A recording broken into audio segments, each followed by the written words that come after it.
day 2 of season preview 2025-2026, and today's video is Barnet. Now, like I said in yesterday's video, all of these videos are probably going to be bulk recorded, just because I want to get them all recorded, all uploaded as soon as possible for them to go out on the correct days. So, like I said, sign-ins will all be at the time of recording. And if you're thinking, oh my god, he's wearing the same top in so many videos, it's because it's bulk recorded. I'm not just sat here every single day with the same t-shirt on, recording every video different days. It's all pre-recorded. Let's get into it. So Barnet then obviously weren't in League 2 last season, but did win the 2024-2025 National League season, won the title. Brennan in charge, a very good side at the Hive, which we'll go on to in a bit, but smashed it, absolutely smashed it. Back to the Football League, and it's so good to see Barnet back. So good to see Barnet back. So many good memories of playing Barnet. So many bad memories, and that is part and parcel of football, isn't it? So, like I said, first in the National League, they did get to the first round of the FA Cup, losing 5-3 to Exeter in the first round. Now, obviously, Barnet didn't enter at the first round like the Football League teams. They would have entered at the fourth qualifying. They beat, I can't remember who they beat in the fourth qualifying, but then obviously lost to Exeter in the first round.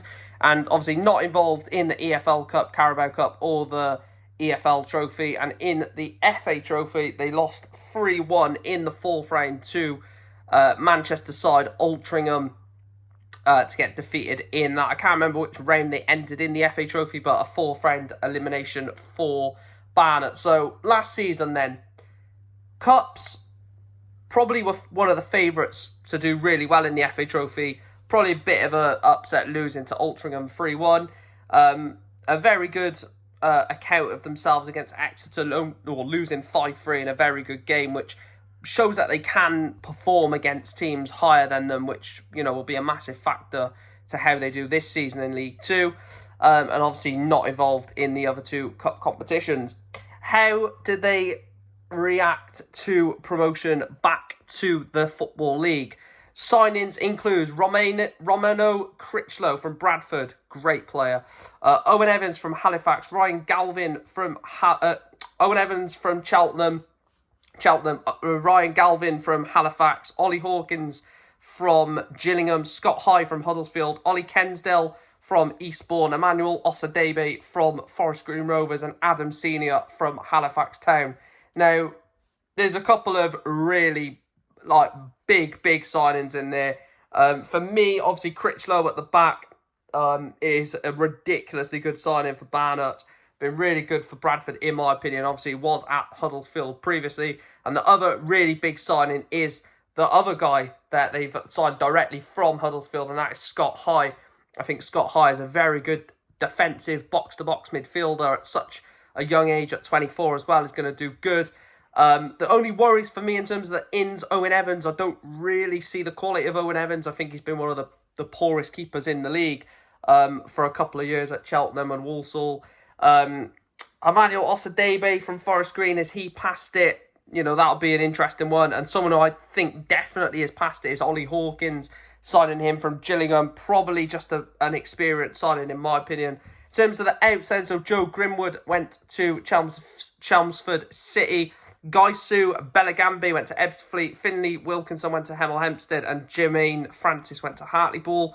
In terms of the release players then, Billy Clifford went on to sign for Farnborough. Ben Coker has gone on to sign for Ebbsfleet. Jordan Cropper has signed for Boston United. Reece Hall-Johnson has signed for Kings Lynn. Adebola Oluwu has signed for Salford City. And then Harry Chapman and Richard Nate have yet to find a club. Now, in terms of the departures, I think the main one for me is probably Reece Hall-Johnson.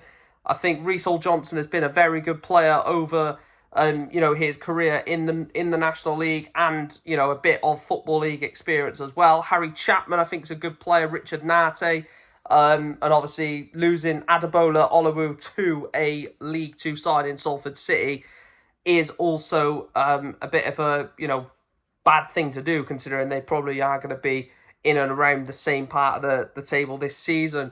But they've not really lost a big player in terms of like a big hitter. We'll go on to the big hitters in a minute, because two of them are in my key players list for Barnet. But yeah, Ben Coker's got Football League experience as well. He's walked out the door, but those are the departures. Moving on to the key players then, and who I think is going to be a key player for Barnet. So we start off from the back and work our way forward, work our way up the pitch. First one is the captain, Danny Colling, centre-back, 27 years of age.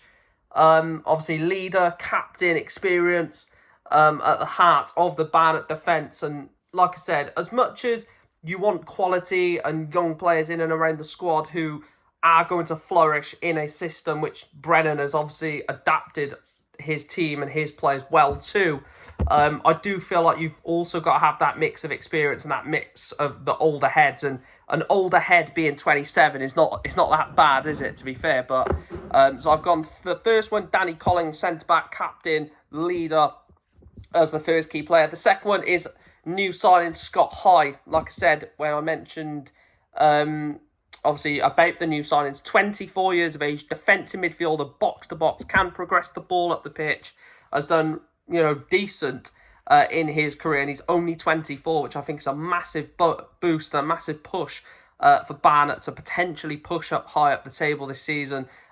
Is a really good signing and comes in for me straight away as a key player. And then the last one is Idris Kanu. Now, this guy will cause defenders nightmares. I don't actually think... No, this is a bold statement. I don't think Idris Kanu is ridiculously good. I don't think he's a ridiculously good footballer.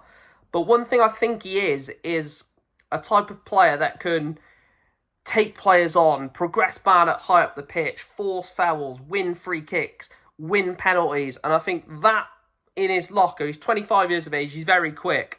I think that for Barnet in the final third, for me, will be pivotal. Can you get us high up the pitch? Yes, you can, because obviously you've got that electric pace, you've got that trickery, and I think having him in the team elevates them to being able to be a bit more expansive on the break.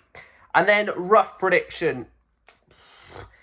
I've gone top half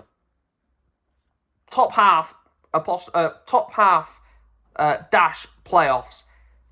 I think they could reach the playoffs. Now, I'm not saying Barnet are going to come into this league, storm it, promotion up to League One. But I look at the system that Brennan has got. I look at the players that he's got. I look at the signings that he's made in terms of Critchlow, Scott High. Some really quality in the signings that he's brought through the door. So, yeah, they are going to be a tough opposition this season. I've gone top half playoffs. Be interesting to see where they do finish. But that is where we're going to wrap up Day 2, Episode 2, Team 2 of the 2025-26 season preview for League 2. Any Barnet fans, let me know your thoughts down below. Let me know how you think your season will end. And yeah, I'm really looking forward to seeing how Barnet do in League 2. Obviously, their return to the Football League. It's going to be interesting. Make sure you smash a like on the video. As always, guys, hit that subscribe button and make sure you turn notifications on so you never miss an upload. And yeah, I will see you tomorrow for Day 3.